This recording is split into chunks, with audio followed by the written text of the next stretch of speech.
With the release of Resident Evil 4, we've finally seen Mercenaries return. It's been a while since it's been out, but it's finally back. We've seen some renditions in the past, but this is the first true return to Mercenaries. This is authentic Mercenaries. We'll talk about that later though. Anyways, in this video we're going to explore how the Resident Evil 5 Mercenaries mode could set the standard for horde modes in video games. And to do that, we're going to have to take a look back at some of the older Mercenary modes. Specifically, we're going to be looking at Resident Evil 4, 5, 6, we're going to look at Village and see if there's anything that we can scrap from that. We're also going to look at Raid mode. One of the first things that's going to be important to having a solid raid mode is going to be the combat.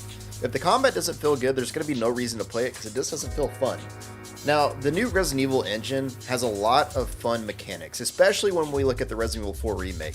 The parry system feels incredible and adds a new mechanic to the game that just really flows well and adds so much depth to the gameplay. And that's not to say that every combat system in the game is incredible. I mean, we can talk about aiming. So hit detection has some issues, and then there's just the general inaccuracy of guns, and in addition to that inaccuracy, the inaccuracy of Leon when he is moving the weapon. When you're aiming the weapon, anytime you move, it reduces your reticle, actually it increases it. But also if you move your character at all, it also increases it, which some of that's fine, but having two at the same time really is a double whammy. It just doesn't feel good. It makes you feel kind of like you're not that great of aimer. Also, people may like this because it calls back to the original inaccuracy, how you kind of just auto shot and you had to use your resource of ammo and it wasn't about your skill of aiming. But I think in the newer series, it's more important that you have accuracy because the player has control over that. And there's ways to balance around that. There's ways to give limited ammo. You don't have to have an inaccurate gun. You can make it to where the player can be accurate. Now, that's not to say that every weapon should have a laser point. There should be weapons that don't have as much accuracy. There should be differences between weapons. There should be reasons. There should be pros and cons to each one. You know, if you're going to pick a shotgun over a machine gun, there needs to be a reason that you're picking that. It needs to be either widespread, and each weapon needs to have its own unique feel that gives you a reason to use it. Now, one of the main things that is missing from Resident Evil 4's Mercenary mode is that it doesn't have a multiplayer option. This gives so much replayability, it gives so much interaction, it gives so many things that make the game mode feel incredible.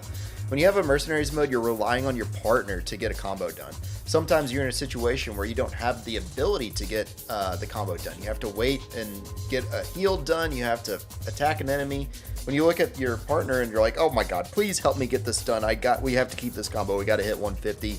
There's just a moment of exhilaration, the adrenaline builds up, and it makes you feel like you're just fighting to keep the combo alive. Now, individually, that can feel pretty good, but there's just an added level of play when you have the multiplayer addition to this mode. And that leads into the next point of replayability. So why do we go back to Mercenaries mode? Why do we go back consistently to try to get a higher score? Well, that kind of answers it. We want high scores. We want to feel like we're doing well. We want to see improvement. As we do that, it makes us more engaged in the game. We get that dopamine hit, and it makes us want to keep playing. Now, the ways that you can increase replayability is to have different achievements at different levels of the Mercenaries mode. So essentially, once you get an S+ or an S++ in the game, you have completed the mode. You've done everything that you can, unless you're going to go beyond that and just try to get the high score on the leaderboard. Now, there's issues with this because each Resident Evil game, whenever you look at the leaderboard, there are so many hackers at the top of the board. I don't know if there's a way to manage this, if there's an anti-cheat system that you can put in place, but being able to manage that would be a huge deal because you'd have the actual people that are crushing be at the top of the list. Now, in Resident Evil 4 Remake, there's been people pushing 2 million in the high score. I've seen some high scores by Insomnia Virus, by Dual Myth. These guys have been crushing and really pushing what you can do in this game. Their strategy is to use Leon. They get rid of all their weapons except for the sniper rifle, and they get rid of the scope even. And then they're just popping heads. They're just hitting only headshots, and they're saving up their special combo. And in that time, they're trying to get as many kills as possible, with the boss included, and they're racking up incredible scores. Now, for me personally, I was satisfied when I got an S++, because that's the highest, I don't need to go higher than that. I could push higher, but the average player is probably not going to try to get the highest score, depending on their ability. Now, I know some of y'all want to brag, so in the comments, put what your highest score in any of the maps, any character in Resident Evil 4 Remake Mercenaries is. Interestingly enough, in comparison to those people pushing those 2 million scores, there's people saying that the mode was too easy. They're saying that like they just got the S++ on the first try and that's it. Now, personally, I did get an S++ with Hunk on the very first try when I used him. Now, I don't know if that should be like the way that the mode goes because it kind of reduces the replayability because I did it once and I'm like, all right, well, that's it. I did it. So how can you increase replayability? One way to increase the replayability is to add several different modes. Now, we've seen in Resident Evil 5, we had the No Mercy mode where there's just like 300 enemies. They had it in Resident Evil 6 as well, and it is overwhelming. I mean, look at this. You just get stuck. There's no way that you can get out. You're just trying to stay alive. You're trying to survive to the end. There's people that crush these. I'm not saying I'm the best or anything like that. I'm just saying that people like can really get good at this, and it adds a lot of replayability. And it's not too hard to steal other games' concepts. Like, you can just look at Zombies mode in Call of Duty. And there's other ways to like give incentives. Like if you have rewards at certain points or like unlocks at certain points, you can make them absurdly hard to get. Like look at RuneScape. You can get to level 99 in that, and I know that's a weird example, but it's important to look at because replayability is increased. People spend so much time getting to level 99. They clock it in. They'll do it for each one. They got to skill it, Now, I'm not saying you need skills in this mode, but I'm saying that for your individual ability to accomplish your goals in the game, you should have that. In addition to that, there should be an endless mode. I know that's stealing from other games, but an endless mode allows you to just push the limits, and people will push the limits. And when you have people doing that, you have other people that aspire to try to challenge them as well. And that gets people involved in the game, and it creates a competitive scene. And it naturally will happen. You don't have to force it. You don't have to add like esports to it. But if you add nearly unreachable goals, people will pursue that. Now, another weird example is gacha games. So if you look at like Dragon Ball Z Dokkan Battle, I know this is a weird reference, but they have a mode in there called Extreme Z Battle. And so you can continue to go on for like 999. You can go to 999. And people do it. There's a YouTuber called The Truth DT, shout outs, and he goes into infinity and beyond. One of the motivators in this mode is that up to level 30 you get rewards that are pretty consistent, and afterwards there's other rewards that you can get that are more limited. Now, it's more bragging rights at that point rather than actually getting any type of in-game reward. Now, maybe you could put like something like titles or some type of artwork. There's many different things that you could put in place here, but it doesn't need to be something like that the majority of people would want, because then they'd feel disappointed that they can't get to it. It just needs to be like something for the niche amount of people that can go up to that level. Another possible mode would be bringing some aspect of Slayers back. An easy way to fix this is that you have both players in separate maps so they're not interacting with each other as much. It should just be a head-to-head of who can get the higher score in their individual map with their own enemies so that you're not stealing from each other. It just feels clunky when you're in the same map. Now, there may be other ways to fix this game mode. I'm not claiming that I'm like the best game designer in the world or anything like that, but I think this could be reworked into a really fun game mode. Capcom has been trying to make some multiplayer modes that are separate from the main games. We've had Resident Evil Resistance and we've also had Resident Evil Reverse. But both of these games have had a major issue. The issue there is that there's no long-term support of these games. They make the games, they put them out, and then they just kind of drop them and let them die. They add maybe like one or two things. They've tried to do it. They've tried to be better with Resident Evil Reverse, but that game didn't come out for like 2 years when it got announced. There was so much development hell for that one. So the way to fix this is that you just add a legacy and maintenance team. You have a team completely dedicated to the maintenance of long-term old games. Like, you have people working on Resident Evil 4. You have them working on, like, the original one. Like, you got to go back and keep these games updated.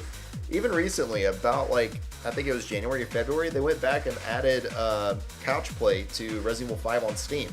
That's incredible that they went and did that. Nobody expected something like that. Now, that could be a hint towards something else in the future, but I'll leave that to the people that discuss rumors. The frustrating thing about this, though, is that there's the possibility of a great game in those games. They just haven't been supported. You could have a good game if they added like a horde mode, if they added Mercenaries to those games. They have the right mechanics, they have everything that they need to put it in place, but they need dedicated servers, they need fixes that are just dying. The game's just dying, and, well, no, they're just dead. So when we look at like level design and map variety, we can look at Resident Evil 6. There's some great maps on there. Resident Evil 5 has great maps as well. And you can look at the raid mode and Revelations for inspiration as well. That's a different type of design. It's more akin to the village type design where you're running through a level to try to get to the end. Now, there's value in that type of mode. I'm not saying just completely remove that from any consideration. But if it's the only thing that you add to the game, it just doesn't hit right. You don't have the Mercenaries mode. Mercenaries is where it's at. People love Mercenaries. People are craving it. That's what they want. So lastly, we can look at loadouts, character choice, and customization. So Resident Evil 5 has a lot of different characters that you can choose. Each one of them has a unique set, and they have a unique playstyle, and that feels great. Resident Evil 6 has this as well, and it feels good too.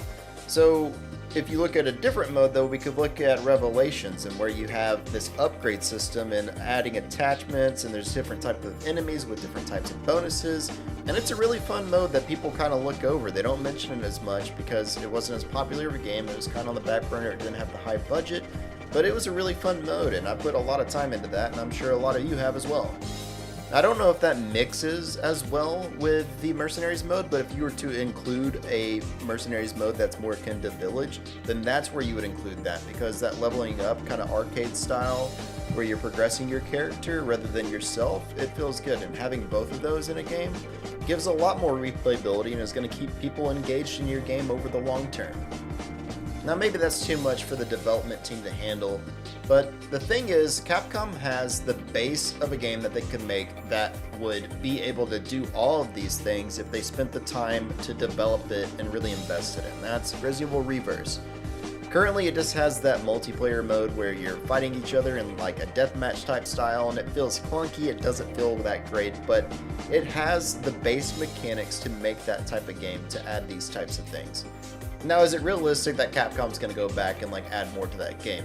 I don't think so. I think it had such a rough start and it's got such bad press. I think they're going to kill it. But I think if they really spent time trying to save it, they could turn it into something good.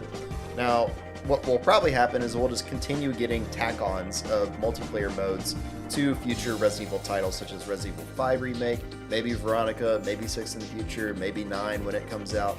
I'm looking forward to all those games. I want to see them all, just to let you know. I don't just care about Resident Evil 5. I think they all could be incredible, so I'm excited for whatever we get. And one final point on like legacy games. If we look back, Resident Evil 5 is still selling well. Resident Evil 6 is still selling. So I think it's more likely that we'll get a Resident Evil 5 remake. But just looking back, now this is a pipe dream, but they could go back and add some tweaks and fixes to Resident Evil 6 that would make the game feel a lot nicer. There's some huge issues with that game, and talking about a remake for that would be a really fun topic, and I'll probably do that next. So if you want to hear my thoughts on Resident Evil 6, let me know. Anyways, that's it.